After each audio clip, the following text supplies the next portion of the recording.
Bonjour peuple de Dieu, c'est le pasteur Jérémia, aussi connu sous le nom de pasteur Loïc. Nous voulons écouter la parole de Dieu pour la semaine, mais avant tout, nous voulons commencer par une parole de prière. Alors, en signe de révérence à notre Père Céleste, à notre Dieu, baissons nos têtes et prions ensemble. Dieu Tout-Puissant, Dieu de gloire, Dieu de prodige, Saint des saints, Roi des rois, Seigneur des seigneurs, toi le seul et véritable Dieu, toi le Dieu qui vit éternellement, toi qui donne la vie éternelle, toi qui possèdes la vie, qui détient la vie éternelle. Merci Seigneur encore pour cette nouvelle occasion que tu nous accordes de pouvoir nous retrouver dans ta présence.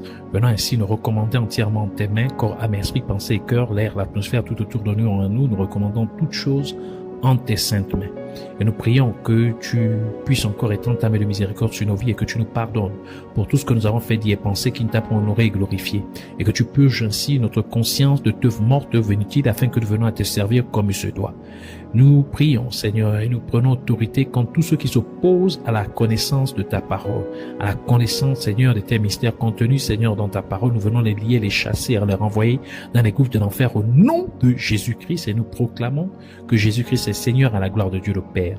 Nous te prions, Père éternel, Dieu Tout-Puissant, que tu puisses encore nous amener dans la profondeur de la révélation concernant cette année 2025. Parle-nous, Seigneur, au nom de Jésus-Christ. Ouvre encore notre entendement, ouvre notre cœur, afin, Seigneur, de pouvoir inscrire, Seigneur, ces instructions pour cette année 2025 dans notre cœur, afin que nous puissions marcher, Seigneur, comme il se doit, selon, Seigneur, mon Dieu, Père, ce que tu as prévu pour cette année 2025 au nom de Jésus. Et que nous puissions ainsi manifester entièrement ces bénédictions, ces révélations, Seigneur, ce que tu as planifié pour cette année 2025 au travers de nos vies, au nom de Jésus-Christ. Que la gloire, l'honneur et la majesté te soient rendues, toi le seul et véritable Dieu. Au nom de Jésus-Christ, nous avons ainsi prié. Amen. Alors nous allons continuer, prendre notre passage principal des Saintes Écritures dans Genèse chapitre 30 versets 14 à 18. Nous lisons ainsi la parole de Dieu dans Genèse chapitre 30 versets 14 à 18 au nom de Jésus-Christ. Ruben sortit au temps de la moisson des blés et trouva des mandragores dans les champs. Il les apporta à Léa sa mère. Alors Rachel dit à Léa, donne-moi, je te prie, des mandragores de ton fils. Elle lui répondit, est-ce peu que tu aies pris mon mari pour que tu prennes aussi les mandragores de mon fils? Et Rachel dit, eh bien, il couchera avec toi cette nuit pour les mandragores de ton fils. Le soir, comme Jacob revenait des champs, Léa sortit à sa rencontre et dit, c'est vers moi que tu viendras, car je t'ai acheté pour les mandragores de mon fils. Et il coucha avec elle cette nuit. Dieu exauça Léa, qui devint enceinte et enfanta un 5e fils à Jacob. Léa dit, Dieu m'a donné mon salaire parce que j'ai donné ma servante à mon mari. Et elle l'appela du nom d'Issachar. Que le Seigneur bénisse sa parole, qu'elle vienne pleine de grâce, de révélation, de profondeur de vie et de bénédiction au nom de Jésus-Christ. Alors nous voulons pour cette semaine continuer dans la révélation, dans la parole de Dieu pour l'année 2025. Donc l'enseignement pour cette semaine est la suite sur la parole de Dieu pour l'année 2025. Comme nous l'avons déjà mentionné précédemment, dans l'enseignement précédent, l'année 2025 a les connotations du chiffre 7 et du chiffre 9. Et cela peut être confirmé par la compréhension du nom Issachar, sachant que Dieu a donné à la tribu d'Issachar la connaissance des temps, afin qu'elle puisse diriger le peuple d'Israël sur ce qu'il devrait faire selon le temps. La tribu d'Issachar vient du 9e fils de Jacob, qui était aussi le 5e fils de Léa, à qui sa mère, Léa, donna le nom d'Issachar à sa naissance, comme nous venons de le lire dans notre passage principal des Saintes Écritures. Léa appela le 9e fils de Jacob, qui était aussi le 5e fils de Léa, Issachar, affirmant que Dieu lui avait donné en échange son salaire. Donc, Dieu lui avait donné comme un fils en salaire, donc en récompense. En d'autres termes, Dieu l'avait récompensé. Ainsi, le nom Issachar signifie Dieu a récompensé. Cela implique qu'Issachar est une récompense de Dieu. Et sachant que le rôle de la tribu d'Issachar était de comprendre le temps afin de pouvoir dire au peuple d'Israël ce qu'il fallait faire. Cela implique donc que lorsque vous jouez votre rôle consistant à recevoir des directives de Dieu et à instruire ensuite le peuple sur ce qu'il faut faire en fonction du temps donné, Dieu vous récompensera. Et c'est le genre de fruit que Dieu s'attend à ce que vous produisez. Car le nombre 9 est le nombre de la fertilité, donc de la productivité.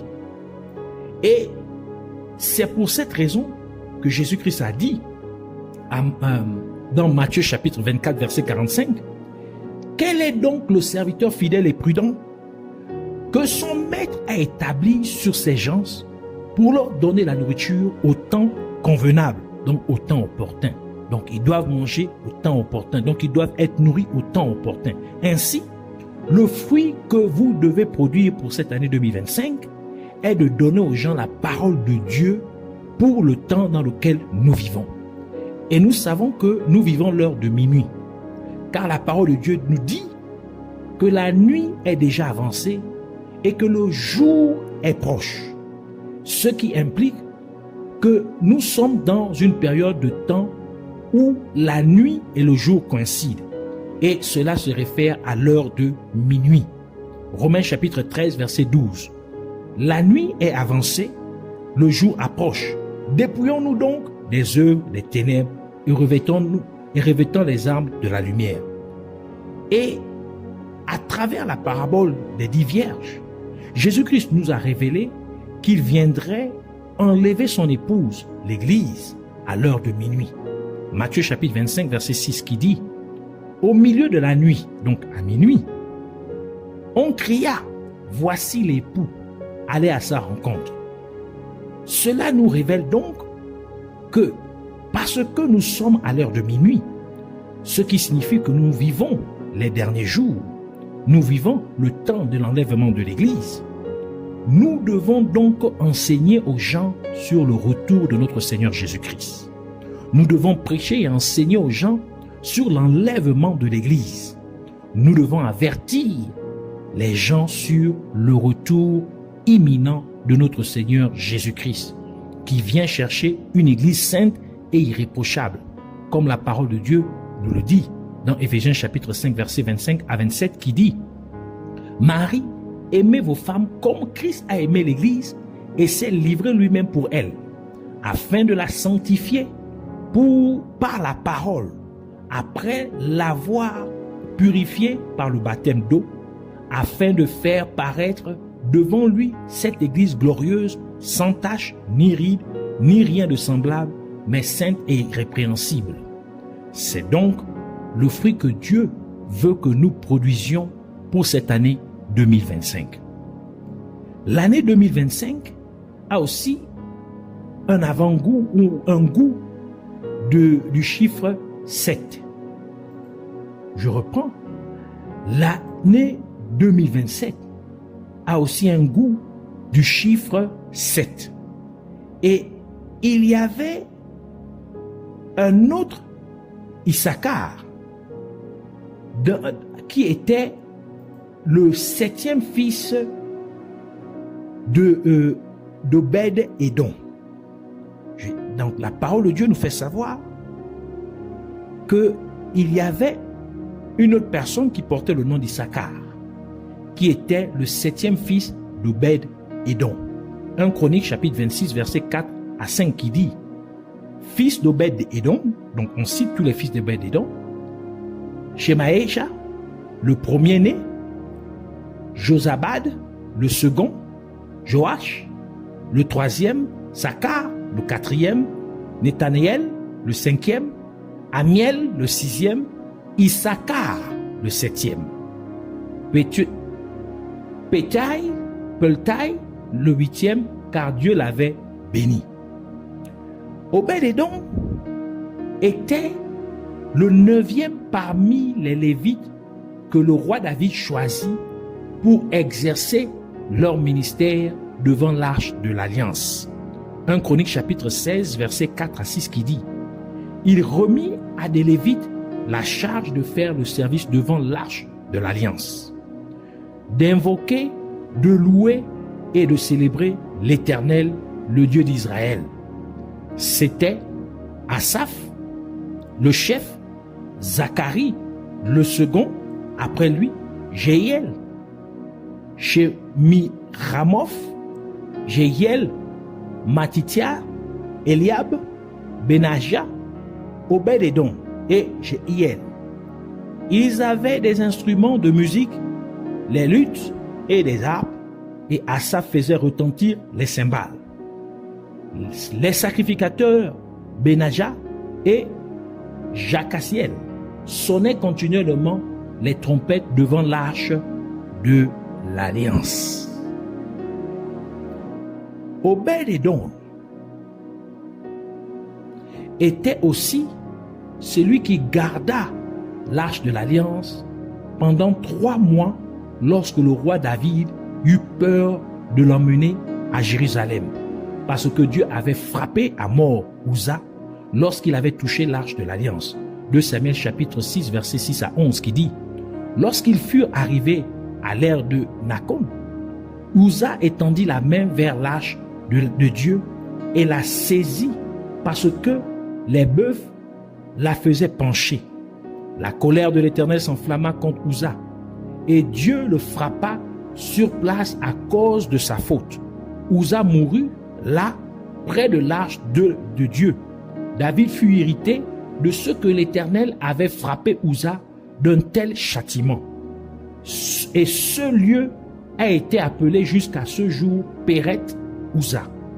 David eut peur de l'Éternel en ce jour-là. Et il dit: comment l'arche de l'Éternel entrerait-elle chez moi?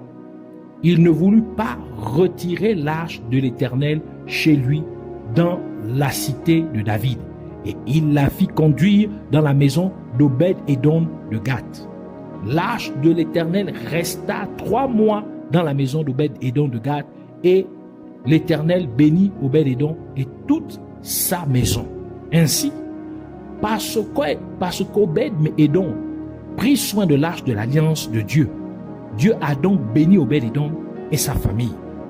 Cela nous dit donc que si vous prenez très bien soin de l'alliance que vous avez avec Dieu, Dieu vous bénira, vous et votre famille, parce que vous vous assurez que les autres personnes respectent leur alliance avec Dieu en les enseignant régulièrement et en faisant un suivi sur leur marche chrétienne.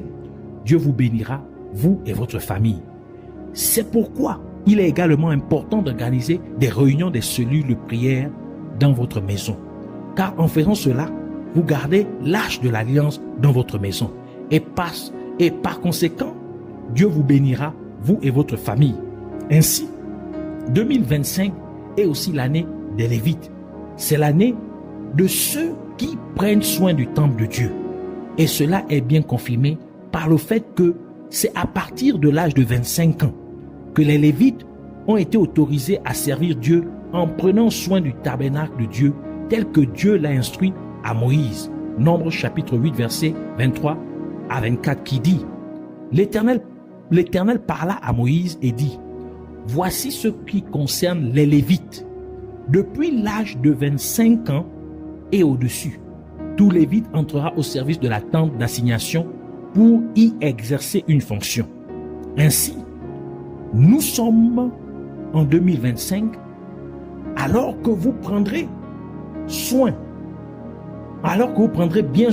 du temple de Dieu, Dieu vous bénira, vous et toute votre famille.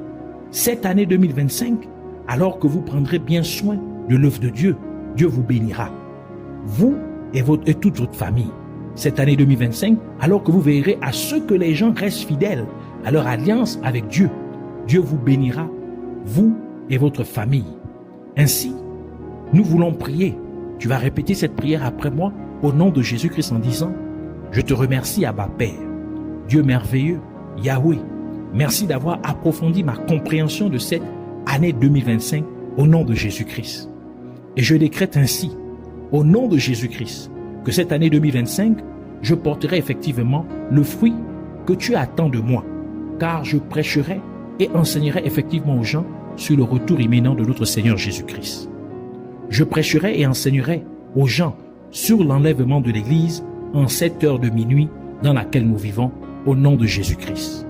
Et parce que 25 ans était l'âge à partir duquel les Lévites étaient censés entrer au service de Dieu en prenant bien soin du tabernacle de Dieu, je décrète donc qu'en 2025, je prendrai très bien soin de ma vie chrétienne au nom de Jésus-Christ. Car la parole de Dieu dit que mon corps est le temple de Dieu. Cette année 2025, je prendrai bien soin de la maison de Dieu au nom de Jésus-Christ. Cette année 2025, je prendrai bien soin de l'œuvre de Dieu au nom de Jésus-Christ. Et de la même manière que le Lévite Obed-Édom prit soin de l'arche de l'alliance de Dieu et que Dieu l'a béni, lui et toute sa maison, je décrète donc qu'en 2025, je prendrai bien soin de mon alliance avec Dieu et je m'assurerai que les gens respectent leur alliance avec Dieu. Et ce faisant, je décrète que Dieu me bénira, moi et toute ma maison, au nom de Jésus-Christ. Je te remercie, Père redoutable, Roi magnifique, le seul et véritable Dieu, Yahweh. Je te remercie car cela est fait au nom de Jésus-Christ. Je te donne pour toujours toute la gloire et toute l'adoration au nom de Jésus-Christ. Amen.